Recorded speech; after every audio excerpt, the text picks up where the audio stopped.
Hello.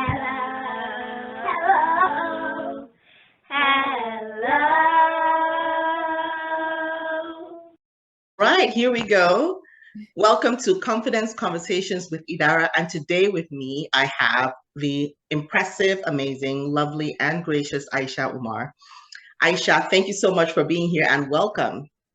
Thank you for having me. It's my pleasure. Well, before we get into it, I just want to start with sort of a high-level overview of what I've gathered about your background and the work that you do, starting with how we met. It was such a pleasure to work with you on the Akisan USA convention that was in San Diego last year, and specifically on the Tech Summit. And so my initial association with you was with AI, that you were not only an enthusiast, but also an expert in your own rights because of all the different things that you had tried with AI, what AI models were capable of, and the different options that were available.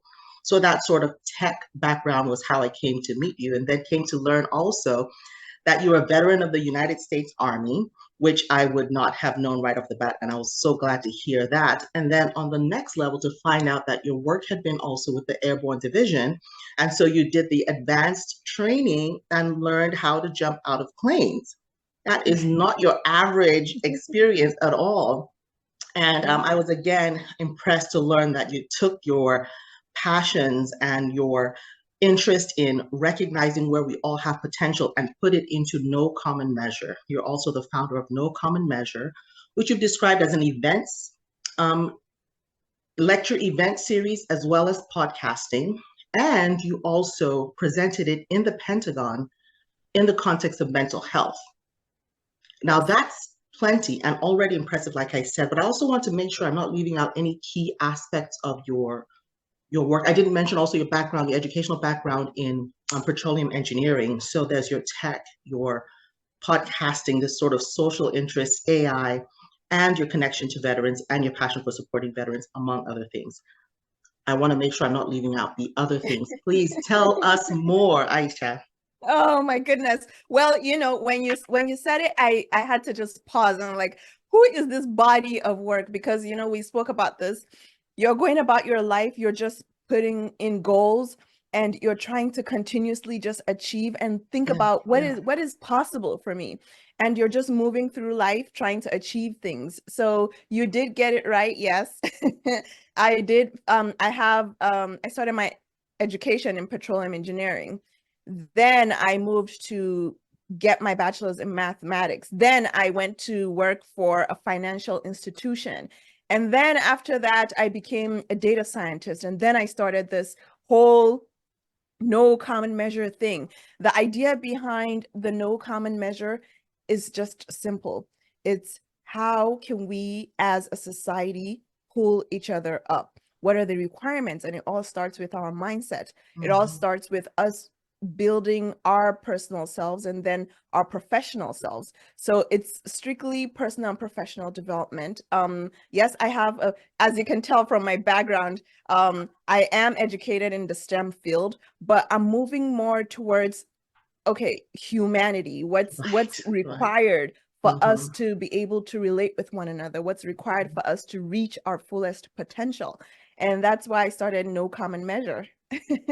I love the name, and I said this the first time that I heard it. And even before you get to hear a bit more of the background, it's already calling you to think beyond just the average, really. When you hear No Common Measure, I think it's a stellar name that carries a message. And even if people interpret it for themselves, it's a strong message nonetheless. So thanks again for being here. And of course, as we talked on both that Tech Summit panel and in the time since, a word that you brought up was courage, and also the courage to do different things. And as I told you with the confidence conversations, one of the things that I'm looking at is how we can move to action, because oftentimes the actions that we take help to fuel the next thing, actually help to bolster that sense of confidence. How would you define or describe confidence? You know what, Idara, that's such a good question. I picked up your book. Actually, I have it on my phone. I read it and I love that what is it, the acronym you have? I said SOAR. Yes. I'm like, yes, baby, let's go. Yeah, let's go. So confidence to me is about I define confidence different from you. It's about trusting ourselves and our abilities. It's about trusting that we know what we're doing. For me, it's deeply rooted in our psychological makeup, so our mindset, from our thoughts, our reasoning, that guides our actions. Confidence allows us to just walk into a room and be prepared and ready because we've done the work to be there. Despite Absolutely. moments of fear, I've learned that there's really no need to feel threatened. The answers and the tools we need are already accessible to us, and it's about how we utilize them. And I see also that, courage is, what would I say, synonymous to confidence. When we muster the courage to, just take the leap of faith, the confidence comes because we've practiced and we've practiced and we've practiced. And as I mentioned, I read your experience with confidence, how you felt that a colleague made you feel you didn't deserve to be in your position. Can you speak more about that? I'm actually curious about that I'll because, share a little bit more, although okay, I go will ahead. say I Go don't do see that. it as the confidence definition that you mentioned, it really does come from within. I love the Merriam-Webster definition because Okay. it says a belief in your own powers. That's Yeah. the beginning part, Yeah. no doubt. Or a reliance on your circumstances, meaning that you feel confident, you feel certain that you can rely on the circumstances. Mm-hmm. And that ends up being what influences us. It's a combination when we find ourselves in the workplaces, in places that we come to rely on. Now, if you're not reliant on the circumstances, then you're more dependent on your own sense of self, and your confidence is rooted in your own sense of self. And so it's that acknowledging that sometimes the circumstances that we are in really Mm-hmm. do factor into our sense of certainty and our identity. I will say, however, it is very important to build that sense of confidence from within because, like you said, it's really what you pull from.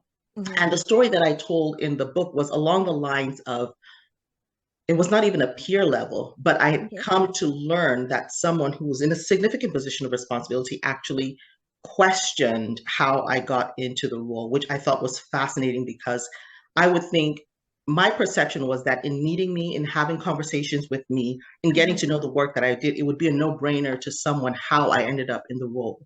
And it was really more a reflection on that person's own perception of how they would deliver merit. That's the way that I would interpret it. That while I would think of it more from the perspective of, oh, wow, so you're here. And then I listen and it's more, oh, she knows what she's talking about. Mm-hmm. I anticipate that I would come to that place of acceptance of this is how this person got the role. So I tell these stories really more for the awareness of it's important to recognize that sometimes what you're hearing and or seeing is not a reflection of you. In fact, more often than not, it's not a reflection on you. So it's important that sense of self. This is why you guard that sense of self because people are going to be going through their own things Mm-hmm. around you. That's Yeah. not going to change. Yeah. But you have to be certain in yourself so that you don't internalize and absorb other people's self-doubt and questioning. Yeah, yeah. Yeah, you're right, I mean, when I look at people, this is why it is important for me.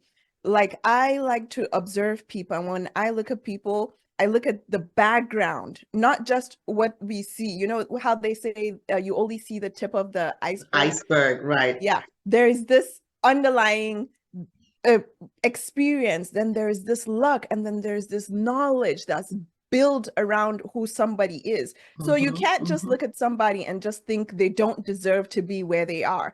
I mean, listen, I've had those moments too where I'm I'm like, sure. I'm sure. I can only imagine.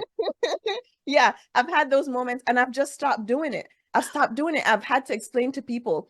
I tell people all the time, I'm a veteran of the United States Army, and they still can't believe it. I'm like, what do you want me to do? What, do you want me to show you my DD-15 or my DD-214 for you to recognize that? Do you want me to show, what else can I do? You want me to show you the plaques, but for me, it's like we've put everything behind us. Now we're moving forward. It's the past.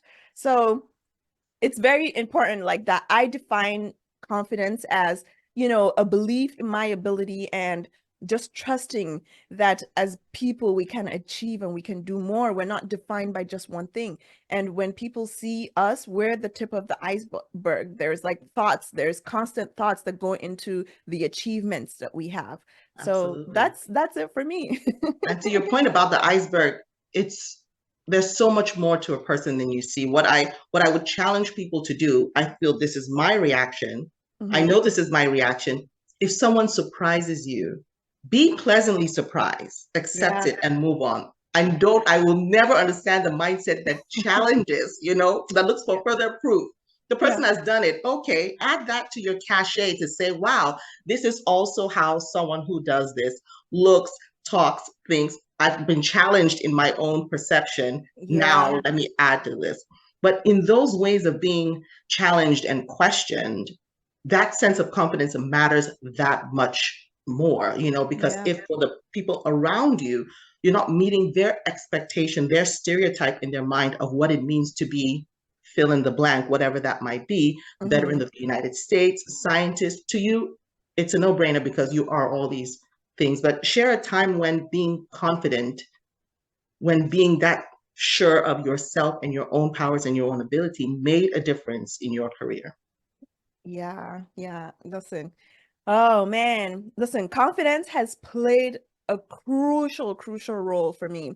It has enabled me to bring to life projects that have existed only in someone's imagination. I've often started new projects without knowing the exact path of how to get there, but trusting in my ability to just adapt and to continue tweaking as as needed. There have been, pivotal moments in my career where being confident truly just made a difference. I've been presented with opportunities that have been both, let's say, exciting and intimidating. It required me to step far outside my confident zone, despite, the Mhm. initial doubts and fears I had in my mind. I just chose to lean into what I had inside of me and just focus on my capabilities and the values I could bring to the table.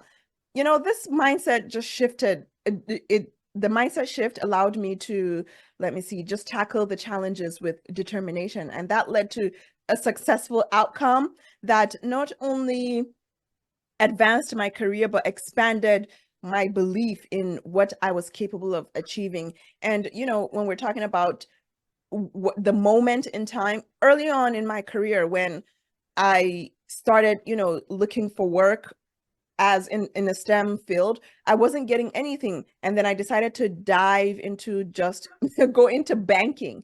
Mm, And yeah, totally different. yeah, Don't know yeah. anything about what banking is. I've been a science major my whole entire life. So a financial and analyst position just opened up. And I'm like, okay, I'm gonna try this. So despite not even having a background in finance, just my knowledge in math and my willingness to learn opened doors that I couldn't even believe was possible. And I just gained recognition, for what's possible because, I truly, and I say this, I said this before, and I've said it to you many, many times, that sometimes just being willing and open to learn new things can just present new opportunities for you. And just this Absolutely. approach, this approach has allowed me to work on meaningful projects and navigate like career transitioning successfully, just reinforcing the idea that confidence is about leveraging what you know and being open to learning what you do not know. And the doors will open regardless of where you are in the world.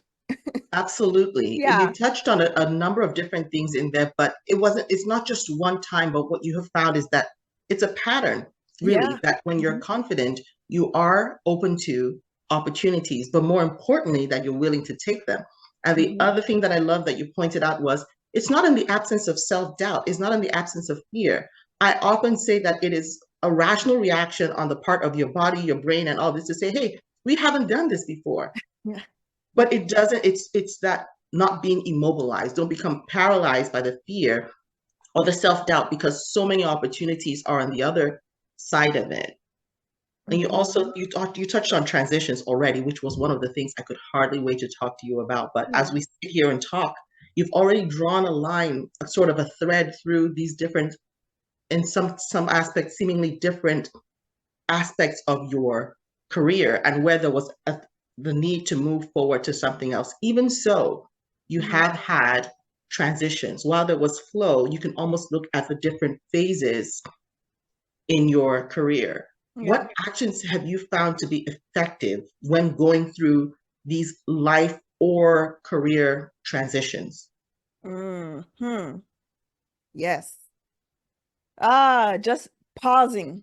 I've found that pausing and taking stock of everything, like your skills, your knowledge, your finances, just to understand where you are currently and then identifying the gaps, right? It's like a review every time you're transitioning from one place to another, or Mm-hmm. you're transitioning from careers. You do a review, you take stock of your own life, and then you acknowledge your value and your experiences and the luck. I know people say, when I say, there's an element to luck to everything that we do, people say, oh, there's no luck. And I'm here to tell you, listen, there's like, even if it's 0.0000001%, that luck is there. And, it opens you up to opportunities. Mm-hmm. You being at the right place at the right time when you're transitioning, haven't taken the reviews and stock of what your capabilities are, you are open to those opportunities, because everything we do, regardless of who you are in the world, there is an element of luck. And the knowledge provides you like a solid foundation of how am I going to move forward. It's like Mm-hmm. I'm constantly looking for opportunities. This is how I live my life. I just take stock currently of where I am, what I need, who the people are I'm supposed to be aligning myself with. And then I look for that 1% opportunity. And that opportunity could come as someone just saying, Aisha, you need to check this thing out. Or Aisha, you need to go to this place. It's happening tonight. Go and Mm-hmm. be there. That's where your luck happens. That's where the 0.111 whatever percent is. Luck, So timing, because all yeah, the things that it took for you to be there in that place to hear the opportunity. yeah, Although they yeah. also say luck favors the prepared. Yeah, yeah. And just taking a deep breath and focusing on, execution. We can transition with confidence, knowing that we are prepared as much as possible. But if that 1% luck is not there, listen. And this is such a good question, Idara, because navigating through life or career transition can be daunting for a lot of people. Yeah. But certain actions can make the journey just smoother and more rewarding.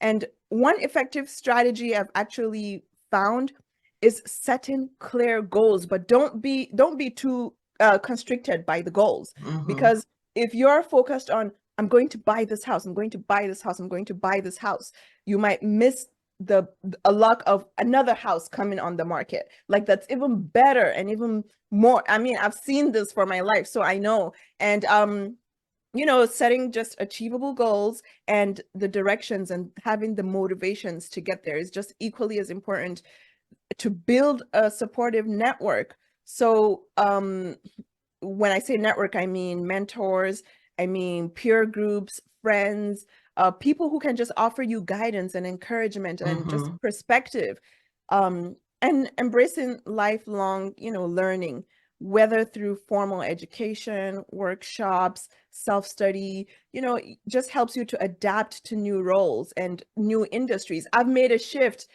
from, what would I say, from being a student, being in Mm-hmm. the army, and then being an accountant, which I have no business being, and like a financial analyst, I have no business in.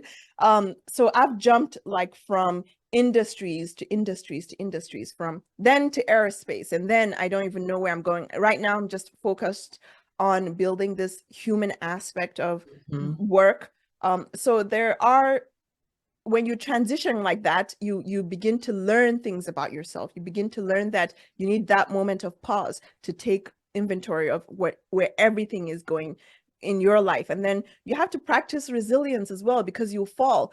Like when I was transitioning from, like being a student in the STEM field and then having this career in accounting, let me tell you, I struggled a lot, because First of all, I don't know what those balance books look like. I don't know what a financial statement looks like.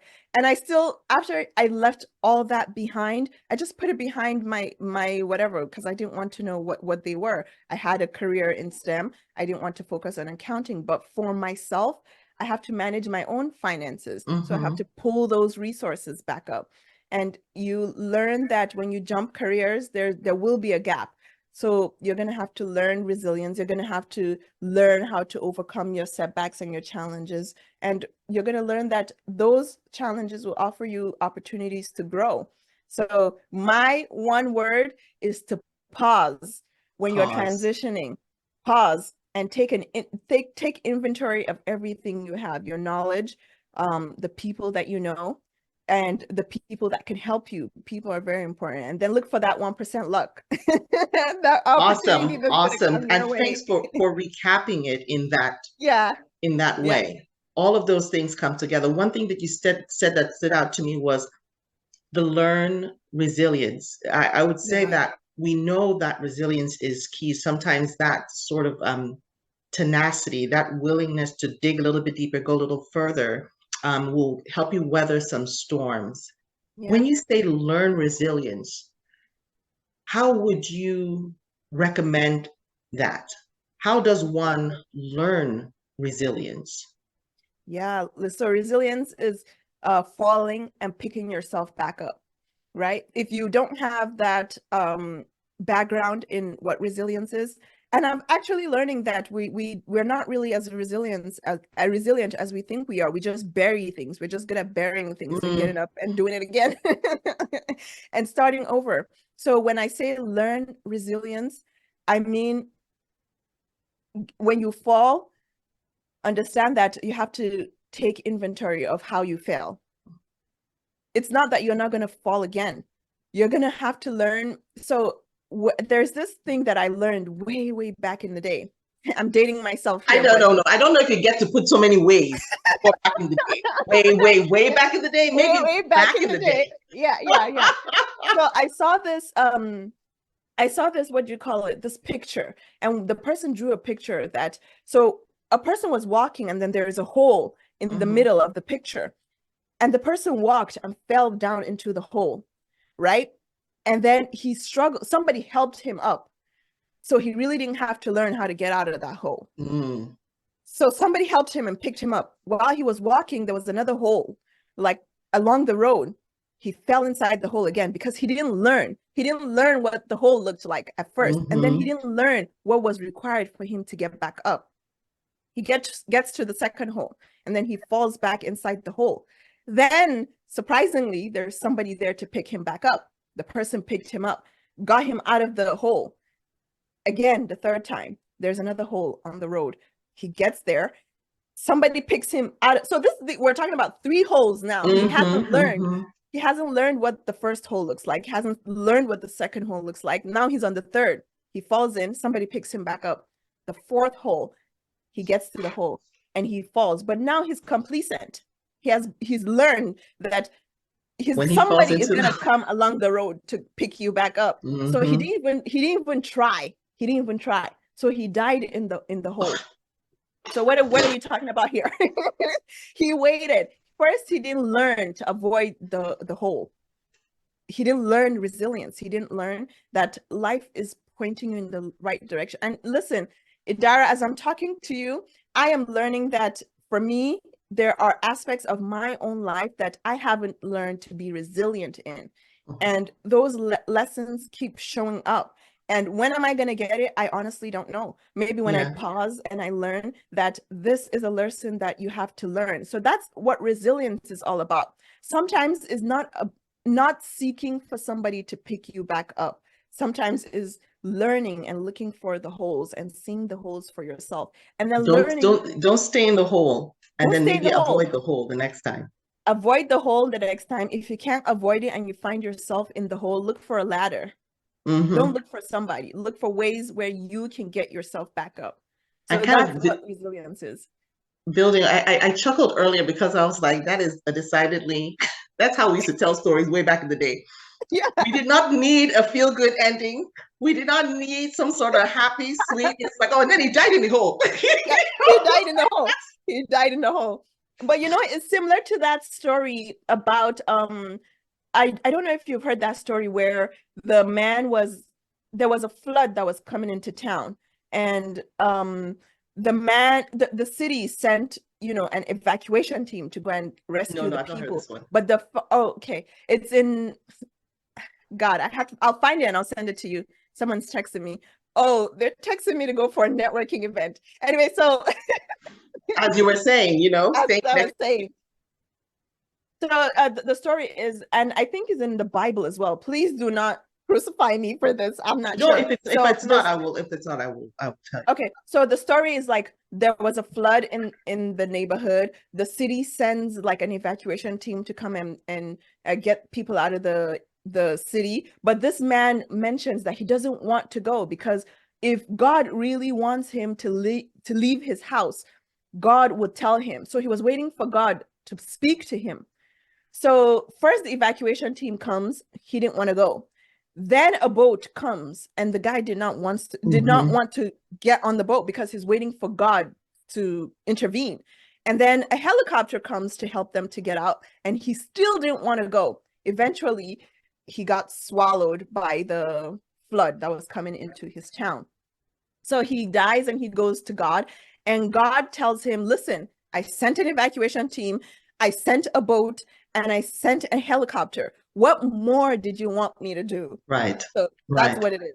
That's what it right. is. I've heard, as you were telling the story, I realized I'd heard a variation Yeah. of that story, and the Yeah. lesson remains the same. So there's Yeah. definitely something to be said for recognizing where there's an opportunity and that some of it has to come from you too. Yes, maybe the effort looks like getting to a boat, but the very fact that the boat is there is already a plus. That recognizing of resilience as it's not to say when things come your way, is identifying that you can persist and what that looks like for you. Mm-hmm. Thanks for that segue again. So how do you get confidence boosts if and when you need a reminder, knowing that we will come across challenges, knowing that there will sometimes be new things you've not encountered yet, and something can take a toll or maybe have you doubt or be a little bit fearful about taking that next step. When those moments come, how do you get your confidence boost? Well, yeah, I turn to re-educating myself, brushing up on my skills. Affirmations plays a very significant role as well in the process.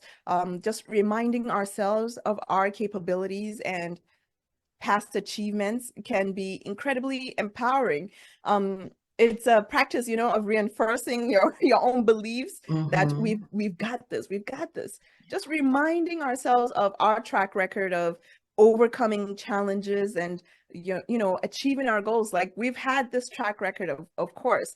So it's either you re-educate yourself and continue to remind yourself. Right now at the moment as I'm talking to you, everything is crashing because you know I'm very very goal oriented. I'm very I like to plan. I'm not Yes. the person that just shows up. So everything I wanted to achieve for this year I planned to achieve, to put everything in place last year. So everything is crashing and then I have to start building and start finding all these resources again. So and you know but the good thing is I have built my life in a way where those low moments, I don't let those low moments just overpower everything. I let them just come and just go quickly. So I turn to several strategies that remind me of my strengths, just reflecting in, you know, past successes, just continuously reminding myself, you know, you've done this before. You've done this before. It's not going to be any different. And when I continue to acquire the knowledge, the values, hopefully I solidify them by the time I'm like maybe 80 years old. Because that's what I constantly think, okay, when I'm 80, what is going to be most demanding of my time? Or, you know, what is it that I'm going to require? And then I start building the values now, because you do not want to be 80 and you don't have values in place that help you when you're 80. So I I'm love that you're excited. already planning for 80. I love that you're like, so when I'm 80, you know, way back in the day. Yeah, the thing that I didn't want to gloss over was where you took the time to mention, things are crashing now. So you goal oriented, you're planning, you have things outlined. You use the word crashing to convey that sense of there's all this stuff I planned and it didn't come to fruition, and acknowledging it. So we sometimes don't look like what we are going through or what we have been through. And the other part was you sort of made it more measurable in the sense that what you said was, there's all this stuff that I planned for last year. It hasn't happened. Now I'm carrying it forward to this year. So as disappointing as it was, and as it felt like all these things that were supposed to happen didn't happen, it crashed, it fell apart. That Mhm. second part, I suppose that's actually you modeling that resilience. Yes, Mhm. it fell apart. It did not happen as I planned. However, I have still the skills, the ability, I have the experience. I've gone through some of these things before. Let me carry it forward. It doesn't mean I'm abandoning it. It's still something that I want to do. Let me still move this forward. So I'm pausing to acknowledge that moment where you've now led by example. You've shared directly here Yeah. an example of, okay, it didn't work out as I had planned, but we're still moving forward. It's not everything, it's a lot, but Yeah. here, there's still me able to move this forward. So thanks for that lesson as Yeah. well. Yeah.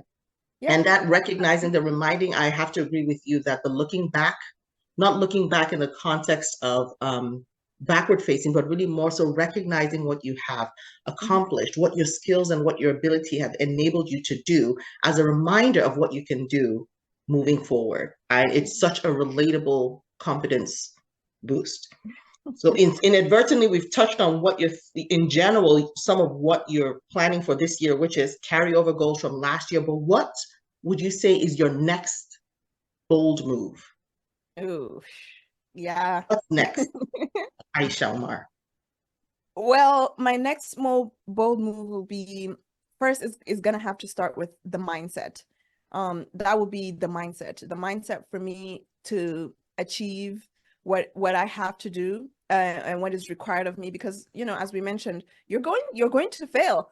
You're going to fail, and it's going to matter if you can pick yourself back up. But Mm-hmm, in a mm-hmm, more contextualized fashion, my bold move. So as you know, I'm establishing no common measure everything. mm-hmm, So I want no common measure games alongside with, managing the podcast and the lecture series. Each one of these ventures requires building like distinct types of relationships with mm-hmm, people. So making effective in-person networking is very, very crucial. So it's a busy and challenging time over here, but it's also exciting because it's pushing me to develop and refine my skills in new areas. Like, do I have any business doing no common measure games? No. I don't even know how to keep score in like a frisbee game. I don't know how, you It know? sounds like you're about to learn. Exactly. So this is like these type of endeavors is not just about expanding like a professional portfolio. Mm-hmm, And yes, you can add them to your resume, but it's also about creating meaningful connections and mm-hmm, learning from each of the interactions that I have, which is for me, I think is bold and is fulfilling in itself. And it involves like stepping into something new. I've never done this before. It's going to be a new role that requires me to leverage certain level of skills, mm-hmm, experience is going to be something I'm going to have to tap from other people. And mm-hmm, it's also requiring me to push the boundaries, competencies. And competency is going to be very important, and competency is actually one of the cornerstones of confidence.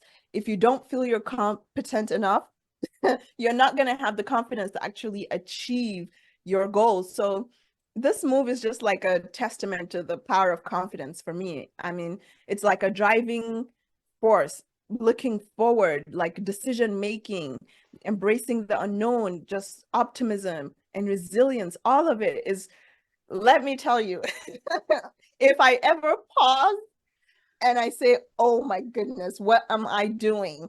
What am I doing? Those are the bold moves. Yeah. So just building everything around no common measure is going to require like a lot of people. So I'm talking to people, I'm saying, listen, I need to know, is this going to be long term? You know, I'm not thinking just now, I'm thinking Hmm. 80 years from now. Yeah. So yeah. So those relationships for me are very important. They're important as this moment. Yeah. Yeah, if anything great is going to be achieved, really, it's through people. People matter, Yeah. the connections with people, and long, strong, and solid connections with the right Yeah. people for the right thing. No Mhm. question about it. But pretty much anything that we're looking to accomplish beyond ourselves, because there's only so much we can do as an individual, involves people. So your emphasis on people, on humanity in this phase of work that you're doing is Mhm. very relevant and very much on point. And then this no common measure, I'm going to include in the description links, websites, any of that information. But I love this going beyond one or two models, because when you think about a name like No Common Measure, it really can and does apply to so many aspects of life. It can apply to literally every aspect. So now it's games. You've already talked about the podcasting, leadership development, mental health. Who knows what else will come of it? But I, for one, I'm excited to hear more and to learn more. I will definitely be in touch. Who knows? Maybe when you're 80, we'll be doing another podcast and looking back at this one and talking about what has filled in the time in between. But thank Yeah. you so much for making the time today, Aisha. You know, we all have so much going on, and you have this empire that you're growing with the partnerships around you, and you've Yeah. paused here so that we can have this conversation. Thank you Thank so you. much for making the time. Thank you so much. You know, Idara, I read your book. Thank you for Well, I that didn't too. I didn't read it. I have to be honest. Because it's on Apple Audio.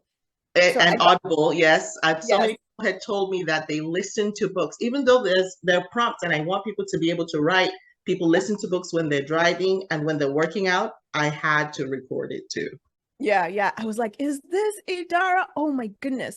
This sounds so good. Like I was listening to it and I was like, yes, I know her. I know her. So Thank you. yeah, And I recommend it for people. It's like, if it's your book, read it. Be the yeah. voice of it, because you're going to put the emphasis where you want the emphasis to be. It's your story. And when you're telling it, you're going to tell it the way you meant it to be heard. I'm glad that you enjoyed it and referenced it a couple of times in our conversation today. Ah, yes, that's the one. I And love it's that funny. image, by the way. That soaring phoenix with the Yeah, human faces in it. I just yeah. love that image. But No I worries. said soar. It's phenomenal. Thank you very much. Yes, let me stop here and then we'll be able to wrap up. Until the next one. Yeah, until the next one when we're 80. I'll be older than 80 when you're 80, but that's okay too.